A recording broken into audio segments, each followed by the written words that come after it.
pleasant good day to everyone. Today we're going to be looking at phonetic awareness, importance of phonetic awareness, and why phonics is important to learners. Introducing myself, Miss Izika Hannibal, my other group members, Miss Angelia Richardson, Miss Simona DeCuna, and Miss Caroline McDonald. Now, why phonetic awareness is important? Let's get into it. Phonetic awareness. There are many skills a child needs to develop before successfully learning to read and write. Children need to be aware of how songs work and how these relate to words before they can fully develop reading and writing skills. Enjoying a range of books helps to develop a child's vocabulary, sparks an interest in print, supports comprehension, and develops an enthusiasm to have a go at writing, as well as helping with their literacy skills. Phonetic awareness is important if a child is to learn these skills. Learning to read and spell every word by sight would be an impossible task. This is where decoding and encoding become essential. Linking the written letter or grapheme to their sound, phoneme, and recognizing how these combine to make words. If children are unable to decode words, they will struggle to read fluently and understand what they are reading, and to hear and identify sounds in words they wish to write. This highlights the importance of phonetic awareness. Phonetic awareness is the ability to hear and manipulate phonemes or letter sounds.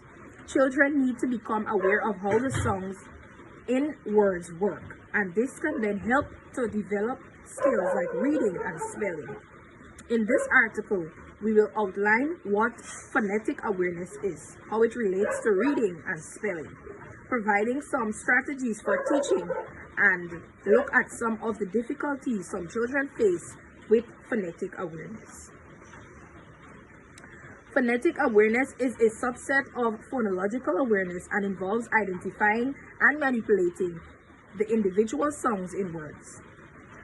Phonological awareness develops in the preschool years and is a good predictor of future reading and spelling abilities. Children need to develop their phonological awareness before they read and spell.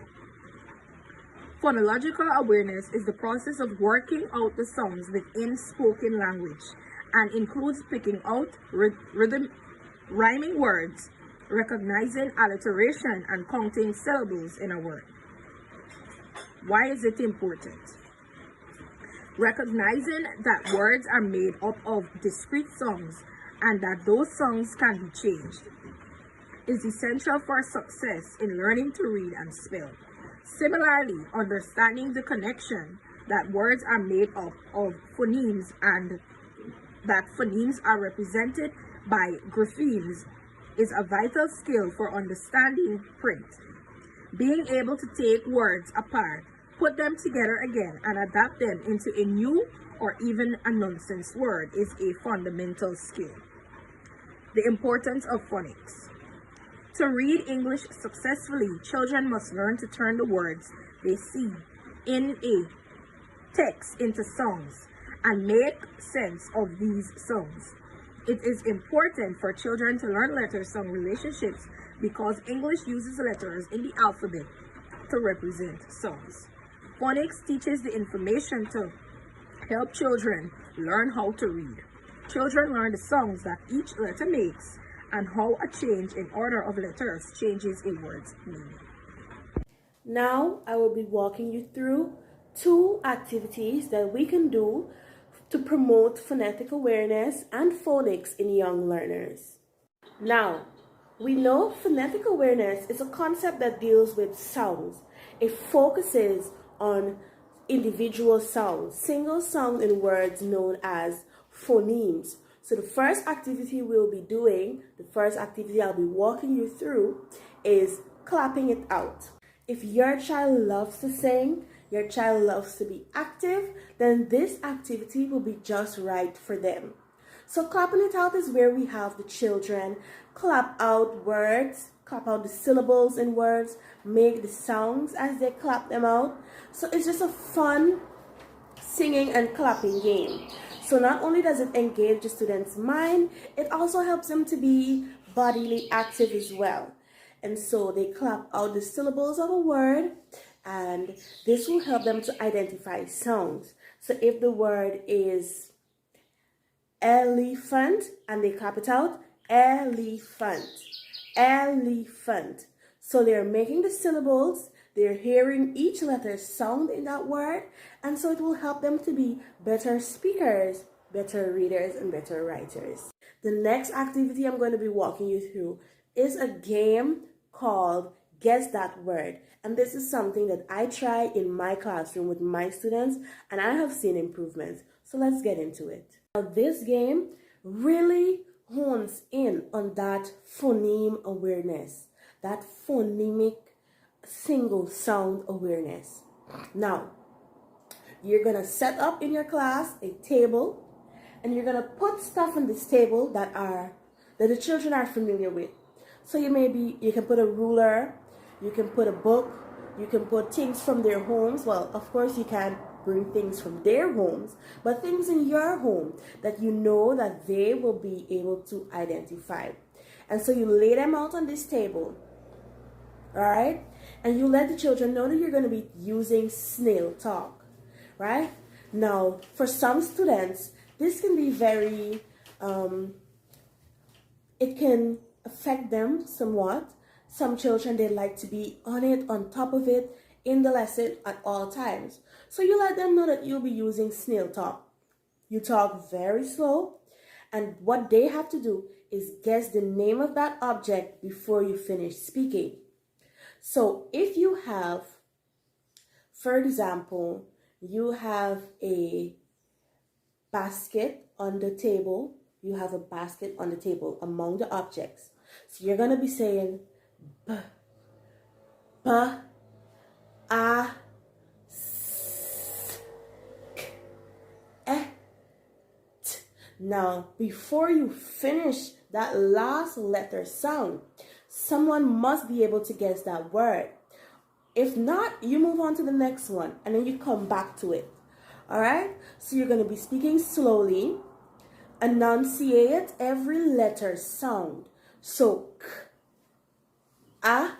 So if the child knows the word is going to be cat, they're going to say, Miss Cat. If not, you move on to the next word. But you want to make sure that they can guess the word before you finish saying the last letter sound. And if you try to implement at least these two activities among every other activities that you do, you can be able to help the young learners. If you're at home with your child and you're seeing this, then you can do this with them. Point out stuff to them. The bed, b-e-d, table, t-a-b-l-e. You point out things to them. It will help them to spell. Okay, if you give them the word fridge, you give them 5 days, 3 days to learn the word fridge, and you include fridge in your guess the word game. If you're saying they're going to be able to guess fridge before you even finish.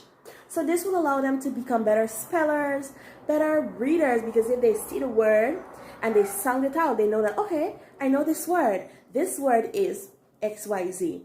And so they become better readers, writers, thinkers, and it will just develop their phonetic and phonic skills on a whole. For today, the two main teaching aids we will be looking at will be based on vocabulary in literacy and comprehension in literacy. Vocabulary improves all area of communication, especially in listening, speaking, reading, and writing. Vocabulary growth is directly related to school achievement. Vocabulary content in literacy. Vocabulary is an important focus of literacy teaching and refers to the knowledge or words, including their structure, use, meanings, and any links to other words. Some benefits of vocabulary are: it is important to language development, communicating ideas. It also improves reading comprehension. Can also express yourself in writing. For instance, when you're writing a story, maybe a poem, and also occupational success. Comprehension means understanding text, whether it is spoken, written, or visual. Comprehension is an active and complex process which includes the act of simultaneously extracting and constructing meaning from a text. Comprehension is also the ability to make meaning, and it is the ultimate goal of reading. Without comprehension, children gain no meaning from what they read. Some key points in comprehension literacy are decoding. Decoding is a vital step in the reading process. Fluency, the quality or condition of being fluent. Working memory and attention. Reasoning and background knowledge. Sentence construction and cohesion. The skill I'll be focusing on is fluency. Fluency is defined as the ability to read with speed, accuracy, and with proper expression. In order to understand what they read, children must be able to read fluently, whether they're reading aloud or they're reading silently. An aid I've created to develop children's fluency is a chart that has steps in improving children's fluency. This aid will help pupils to know ways in which they can go about developing their fluency skills, what step they need to take first, second, last, etc. Here we have the aid I've created. It has step 1, learn sight words. Now, learning sight words will help pupils to automatically recognize words as well as their pronunciation. So while reading, they don't have to stutter or stop because they don't know the word, right? Here we have an example with some sight words they can learn before actually reading the passage. Some sight words we have there is long, far, today, grow, etc. Then the second step we have practice repeated reading. So after learning your sight words, you practice by reading your passage over and over for improvement. Eventually, your reading rate, intonation, and expression will be good, which means you can now read fluently. And here we have a short passage there. As an example, they can read over and over and practice. In a nutshell, this aid shows 2 important steps you can take in developing your fluency skills. Now, every time the children look and read this aid, they know exactly what they have to do to improve their fluency skills. And every time they go to read, they will remember these 2 important steps in order to build their fluency skills.